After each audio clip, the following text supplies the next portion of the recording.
On va continuer maintenant avec le Burkina Faso. Gilbert Noël Ouédraogo, le président de l'ancien parti principal, parti allié au régime de l'ex-président Blaise Compaoré, qui a été renversé en fin octobre, a été investi dimanche candidat à la présidentielle d'octobre 2020 par sa formation.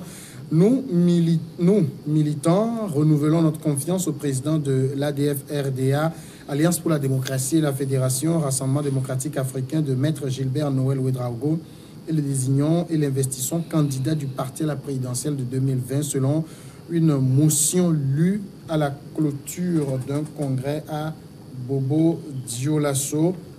Ça veut dire, Georges Hérault, que les partisans de l'ancien président veulent revenir au devant de la scène, c'est ça? Bon, forcément, parce qu'ils ne vont pas mourir politiquement après le départ de Blaise Compaoré, parce que, vous savez, ce sont des animaux, comme on le dit, les animaux politiques, et ils ne vont pas céder facilement à ça. Et je me suis dit que, bon, aujourd'hui, le Burkina, avec cette situation d'insécurité, d'instabilité qui prévaut au quotidien au Burkina, il y a de quoi à ce que les pro-Compaoré puissent donner cette luxe, ce luxe de vouloir briguer ou bien de vouloir tâter à la confiance de la population burkinabèse. Rodrigue? Mais moi, je classe ça beaucoup plus dans une sorte d'examen pour voir ce qui reste du parti. Vous savez que Blaise Compaoré est parti, ça fait combien de temps? Donc, ce serait trop facile de tout de suite dire que c'est un parti qui va se relever quand on sait tout ce qui tourne autour de ce sujet et aussi qu'il y a des procès qui sont en attente. Donc, la confiance, oui, je pense que c'est pour un peu juger les choses et aussi signaler que nous sommes là, que le parti n'existe plus parce que... comment dire, Blaise est parti, c'est-à-dire il y a encore des hommes. Donc je vois un peu, c'est un peu cette lecture-là que je fais de la chose. Maintenant, de l'autre côté, je pense qu'il ne faut pas seulement s'arrêter sur l'investiture à un congrès, il faut sortir. Vous savez, depuis que Blaise est parti, qu'est-ce qu'ils ont fait? Qu'est-ce qui a été fait? Parce qu'il faut à un moment donné reconnaître que c'est parce que des hommes ont failli que le peuple, les hommes intègres se sont levés pour se débarrasser de l'homme fort qui les empêchait de voir clair dans leurs actions. Donc, il devrait avoir en amont des activités. Maintenant, oui, on a essayé de prendre des dispositions drastiques dans la nouvelle Constitution. Vous savez que dans la réécriture de la Constitution, il y a eu des débats assez sérieux pour que ce n'est pas parce qu'un parti a investi, donc automatiquement, non. Donc je pense que là, ils auront fort à faire. Il faut maintenant essayer de redorer le blason du parti, redonner une image au parti, un peu de crédit au parti, tout et tout. Figurez-vous également qu'il y a d'autres têtes du parti qui sont encore sous inculpation. Oui. Il y en a qui sont en prison, d'autres qui sont sous inculpation. Donc ça, c'est un travail de fond à faire. Mais c'est pour ça que je dis, je lis beaucoup plus. Nous aussi, nous sommes ici. Donc, alors, voilà. Credo, on ne peut quand même pas estimer que le clan Compaoré est complètement en lambeaux. Non, ce n'est pas un clan qui est assez fini. Ce sont des gens qui ont été, disons, pas opprimés, mais comprimés par la révolution. Ils ont pris du recul parce que tout était fait politiquement contre le parti de Blaise Compaoré et tous ceux qui composent les premiers acteurs de ce parti-là. Donc, ils ont pris du recul, mais je crois que c'est un recul assez stratégique. Et l'intention même de candidature à la prochaine présidentielle. Donc, c'est au-delà de leur présence sur le terrain. Donc, c'est qu'ils suivent l'actualité politique et puis ils pensent qu'ils peuvent encore donner quelque chose pour que les choses puissent évoluer. Vous savez, des arguments peuvent plaider en leur faveur. Avec le départ de M. Blaise Compaoré, on assiste à une instabilité sécuritaire dans le pays. Parce que Blaise Compaoré a été cet homme politique qui a su maîtriser les terroristes, les djihadistes, et le fait que Blaise Compaoré ne soit plus au pouvoir, donc nous voyons, pas plus tard que hier ou bien avant-hier. Donc on a encore eu 7 morts à la frontière entre le Burkina et puis le Mali. Donc c'est dire que le problème sécuritaire est là. Maintenant, le candidat du parti de Blaise Compaoré va surfer, va axer toute sa campagne sur les notions sécuritaires pour dire, voilà, vous nous avez chassé du pouvoir, mais nous avons des outils pour essayer de juguler, disons, ce phénomène de sécurité autre-là. Et la Constitution leur donne droit d'avoir des intentions. Ça, c'est une très belle intention que de vouloir briguer la magistrature suprême. Maintenant, la question, est-ce que le peuple burkinabé dans son entièreté aura le courage et la volonté de leur faire confiance une fois encore? Donc c'est là où je dis, s'ils savent communiquer, s'ils savent poser des actes sur le terrain, parce que 2020 ce n'est plus loin, mais 2020 est encore loin, donc ils peuvent poser des actes et autres là. Et imaginez-vous que nous avons aussi un ancien Premier ministre de M. Blaise Compaoré qui est dans la course, M. Kadri Désiré Ouedraogo. C'est un poids lourd aussi, parce qu'il fut Premier ministre du Faso, mais il a dirigé également la commission de la CEDEAO. Et si on sait que à un certain moment, les renseignements de la CEDEAO ont été dirigés par un général qui est aujourd'hui sur le banc des accusés. Donc le général Diendéré. Donc c'est dire que le problème du Burkina est assez complexe et autre là. Là où le président Roch-Marc Christian Kaboré est, donc il ne peut pas dire qu'il s'assure de sa réélection, mais le peuple burkinabé est un peuple qui aime tellement faire la surprise. Donc le jeu électoral sera un peu compliqué pour tous les acteurs, mais cela ne voudrait pas dire que le parti de Blaise Compaoré va revenir comme Papa Noël. Ouais. Alors maintenant, Credo l'évoquait, est-ce que la situation sécuritaire actuelle, parce qu'on sait que pendant la campagne qui va s'ouvrir l'année prochaine, ce sera le principal thème de campagne, ça va plus profiter aux gens qui étaient dans l'entourage de l'ancien système, parce qu'on a vu que de leur temps, on ne connaît pas ce qu'on connaît maintenant. Oui, ça peut leur profiter, mais il ne faut pas oublier que ceux qui sont là aujourd'hui, dans tout ce qu'ils disent aujourd'hui, ils mettent le peuple ou bien à témoin que effectivement ce sont nos dirigeants passés qui organisent encore ce terrorisme-là contre vous, le peuple. Donc il y a aussi... Bon, même s'ils le disent, c'est eux qui doivent protéger. Maintenant, oui, qu'est-ce qu'ils font contre ça? C'est la grande question aussi. Oui, au fait, le fait de protéger, de se protéger contre le terrorisme, c'est pas facile. Vous savez, si nous prenons ce qui se passe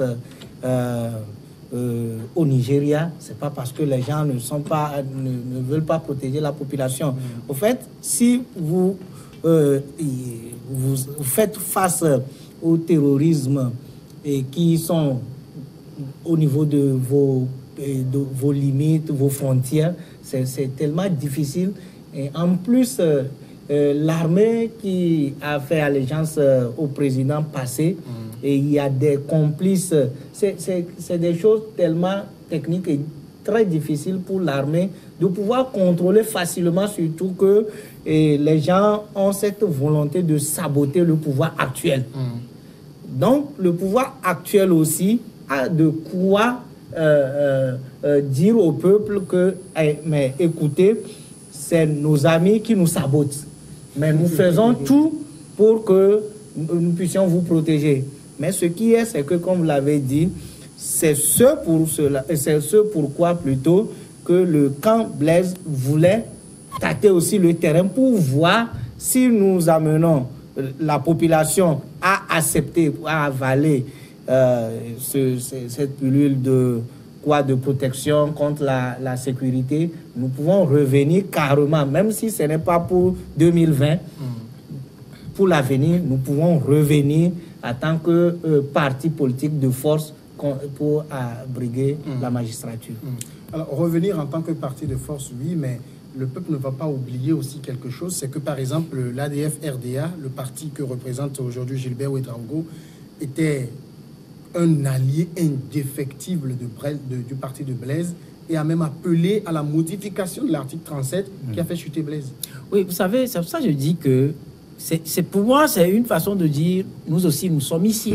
Je ne les vois pas comme ça arriver parce que, reprenez par exemple d'autres documents outsiders à la situation du Burkina Faso, dans lesquels, par exemple, je prends les écrits de Blé Goudé, qui relancent le débat même de l'insécurité, pas seulement au Burkina Faso, mais dans plusieurs autres pays, lorsqu'il démontre sur la base de ce témoignage-là que, au fait, ce sont des hommes qui ont créé cette nébuleuse-là, qui crée l'insécurité, et ils se partageaient les rançons. Alors, s'il faut prendre ça comme tel, ça voudra dire que ces hommes, même s'ils reviennent aujourd'hui, disent c'est parce que nous sommes partis que vous êtes en insécurité. Entre celui qui vient me protéger et celui qui a créé ce qui me tue, il y a une différence. Donc, je suis d'accord avec mon frère Georges quand il dit qu'il y a forcément des arguments avancés de l'autre côté parce que c'est une nébuleuse qu'on ne peut pas éradiquer tout de suite.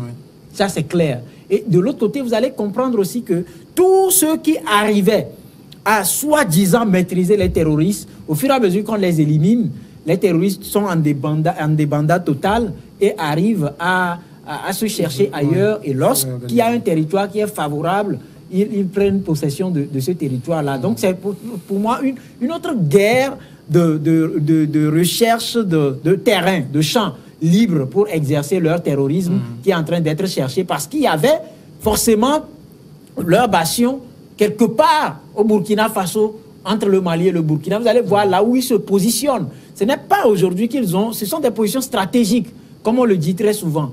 Et aujourd'hui, le peuple burkinabé ne peut pas oublier tout ce qui se passe. Même quand vous prenez l'armée, pour moi, ce sera un échec pour l'armée de dire ah d'accord, donc ceux que vous avez fabriqués qui nous tuent, donc revenez les entretenir pour qu'ils ne nous tuent pas. C'est une autre guerre qui sera livrée. Et moi, je pense qu'il revient à ces hommes, c'est vrai que les hommes changent, de donner des signaux forts. Même miser tout de suite, parlant de 2020, sur la question sécuritaire pour dire nous revenons parce que nous avons de quoi vous protéger, c'est être de mauvaise foi, parce qu'on n'a pas besoin d'être au pouvoir pour sécuriser son peuple ou travailler pour le plein épanouissement de cette population. On dit cela, Credo, mais on oublie une chose, c'est même proche de Blaise qui est au pouvoir. Non, c'est ce que je voudrais dire lorsque j'ai écouté avec plaisir mon cher ami Rodrigue. Donc moi je dis, le pouvoir de M. Christian Kaboré est comptable également de la situation parce qu'il a participé à la gouvernance de M. Blaise Compaoré. Il a été l'un des barons de ce système politique. Pendant plusieurs années, Premier ministre. Oui, non, c'est pour moi que je résume. La barque. Non, je résume avant que ça ne chavire. Non, c'est pourquoi je le qualifie de baron et autres là. C'est parce qu'il est comptable de la gouvernance de M. Blaise Compaoré et il est censé connaître tous les rouages, tous ses problèmes. Et autres là. Donc, ça serait un peu compliqué pour lui de venir gaillardement se défendre pour dire c'est le clan à Blaise qui est en train de créer l'insécurité dans le pays. S'il avait fait le système de Blaise Compaoré et s'il estime qu'il peut gouverner le Burkina, c'est qu'il a tous les mécanismes nécessaires, les outils nécessaires pour faire cette gouvernance-là. Mais s'il n'arrive pas à juguler le problème sécuritaire, c'est qu'il y a une défaillance, une lacune même à son niveau. Certes, nous avons entendu beaucoup de choses par rapport à ces interlocutions entre les terroristes que nous qualifions aujourd'hui et le système politique en place. Donc, il a une responsabilité. Donc, son bilan sera un peu difficile à défendre parce que pour le commun des mortels burkinabés, c'est la question sécuritaire. Parce qu'ils ne pourront jamais excuser un système politique qui est censé les protéger, mais un système politique qui est, disons, pas vétuste, mais un système politique qui est fragile et qui est facilement attaqué. Donc là, les populations vont dire non. Ce que nous avons vécu avec Blaise Compaoré, au moins on avait ce problème de sécurité-là. Mais il doit donner des explications. C'est là où je dis que l'exercice serait difficile à M. Kaboré. Certes, il va tenter par des gymnastiques pour rejeter le tort sur Blaise Compaoré, mais aujourd'hui, Blaise Compaoré n'est plus là. Maintenant, lorsque vous prenez... Non, il n'est plus à la gouvernance du pays, là. Mais lorsque vous prenez un pouvoir, c'est que vous devez vous assurer que vous avez tout pour gérer ce pays et puis faire face aux problèmes. Mais lorsqu'il y a un problème et puis vous rejetez le tort sur votre ancien partenaire ou bien coéquipier qui n'est plus aux affaires pour essayer de vous excuser. Donc ça, c'est de la malhonnêteté politique et autres là. Donc il doit, le parti ou bien M. Kaboré a du pain sur la planche parce que là où les Burkinabés l'attendent, c'est de résoudre ce problème d'insécurité. Il ne faut pas aussi oublier que nous sommes en train de parler d'un système vieux qui a fait plusieurs décennies à la tête du pays. Et ce mandat, en temps normal, c'est à considérer comme un mandat transitoire qui ne va pas régler tout de suite tous les problèmes, tout ce qui constitue gouffre créé. Qui a exacerbé le problème sécuritaire. Oui, non, mais écoutez, c'est-à-dire, tel qu'on le dit aujourd'hui, prenez ce qui se passe par exemple généralement au Nigeria. Il y a des hommes qui se cachent derrière Boko Haram pour créer des problèmes et ils reviennent comme candidats pour dire quand moi je serai, je vais éradiquer Boko Haram. D'accord, on va marquer la pause et on revient juste après pour le Togo.